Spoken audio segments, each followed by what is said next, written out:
a leader with absolute power who embodies the ideals of the nation. Using threats and violence, Mussolini's black-shirted troopers seized control of numerous Italian cities. Mussolini promised the Italian people a return to the glory days of the old Roman Empire. On October 23, 1922, during a march to Rome, he proclaimed to 6,000 of his followers, "Either the government will be given to us, or we shall take it." The strength of the fascist movement forced King Victor Emmanuel III to make Mussolini Prime Minister of Italy, and by 1925 he declared himself dictator. In Germany, Adolf Hitler believed his homeland could become powerful again after its World War I defeat. In 1923, he tried to overthrow the Bavarian government in Munich. This attempted coup, labeled the Beer Hall Putsch, failed, and Hitler was sent to jail for 5 years.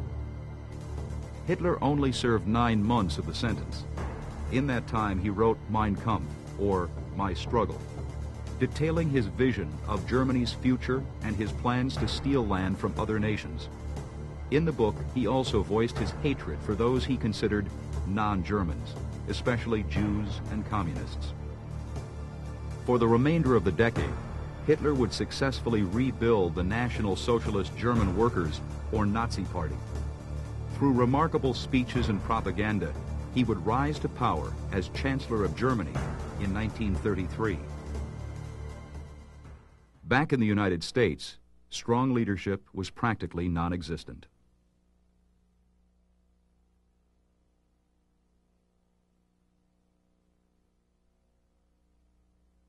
Society was changing at a rapid rate, and voters made it known that they wanted a slower pace. Little did they know the government would come to a complete halt during the 1920s. 3 presidents came to power, and all subscribed to laissez-faire, or hands-off policies, when addressing big business. It was thought that leaving business alone created prosperity. Republican Warren G. Harding ushered in the decade, becoming president in 1920. People ask whether or not Harding is a good president or a bad president, and I think that's almost the wrong question. Not almost, I think it is the wrong question.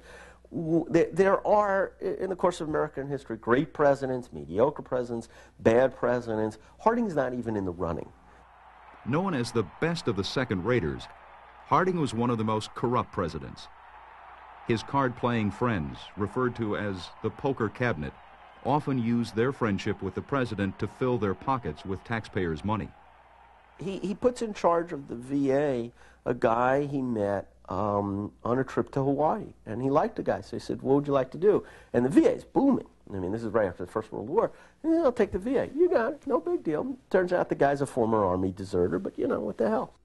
The biggest controversy to come out of the Harding administration was the Teapot Dome scandal, where Secretary of Interior Albert Fall leased government oil fields to wealthy friends. This branded Fall with the distinction of being the first cabinet member in history to go to prison for committing a felony.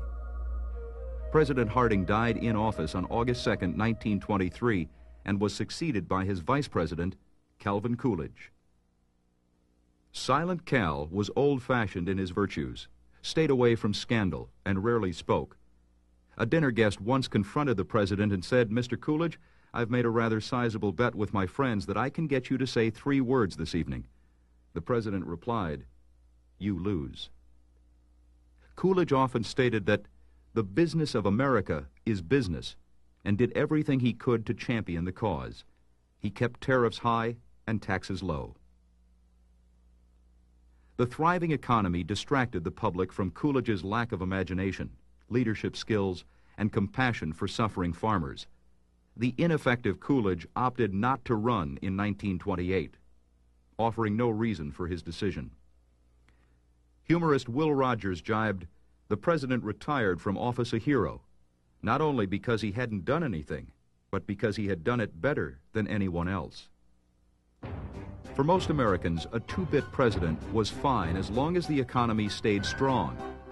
During Coolidge's reign, industrial production, corporate profits, and personal income rose to record levels. A new middle class arose from the influx of white-collar job openings. More women were working outside of the home during the 20s. They often held low-paying jobs as typists, office workers, and telephone operators. Sex discrimination kept many women from advancement and promotion. Author Sinclair Lewis wrote, "Women were expected to keep clean and be quick-moving. Beyond that, they were as unimportant to the larger phases of office politics as frogs to a summer hotel." Corporations were experiencing massive growth generated by efficient management, increased productivity, and new technologies. People started investing in the booming stock market for the first time.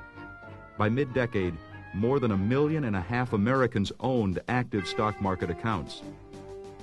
A happier workforce and increased wages led to a new era in consumerism. Electricity was becoming prevalent in urban households. With new convenience came must-have items like refrigerators, toasters, irons, vacuum cleaners, and washing machines. Advances in mass production drove down manufacturing costs, which in turn made products cheaper. A Model T car cost $850 in 1908, and by 1927, only set a family back $290. Installment plans were created to make buying high-priced items more affordable. Instead of shelling out $100 for a new washing machine, consumers would put $5 down and pay $8 a month. The dangers of debt and high interest rates didn't enter the minds of most Americans, and shopping raged throughout the decade. Advertising became part of the fabric of American culture as ads dominated newspapers and magazines. Sex appeal, social snobbery, outrageous claims, and fabricated scientific studies convinced consumers to buy more.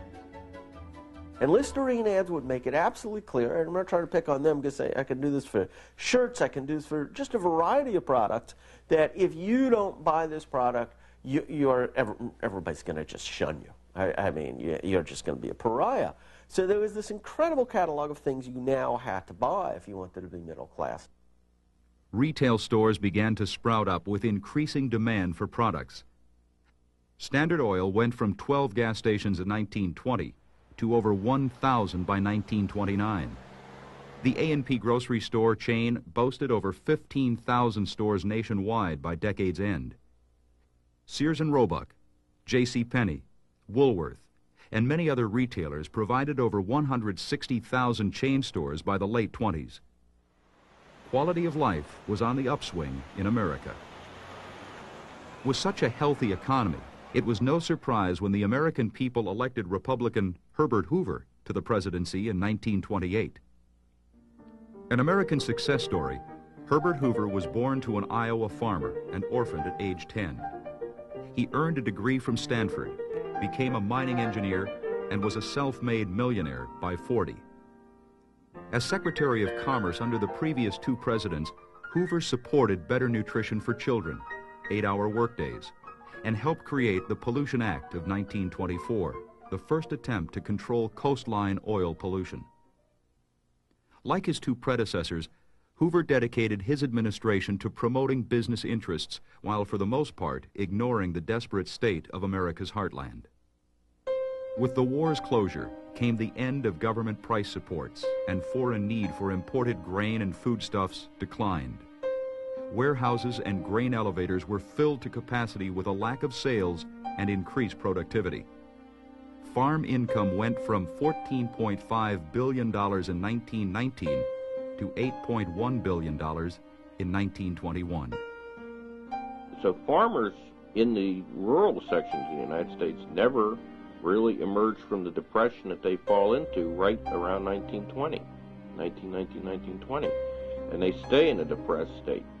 And no economy can remain viable if its agricultural sector is perennially depressed.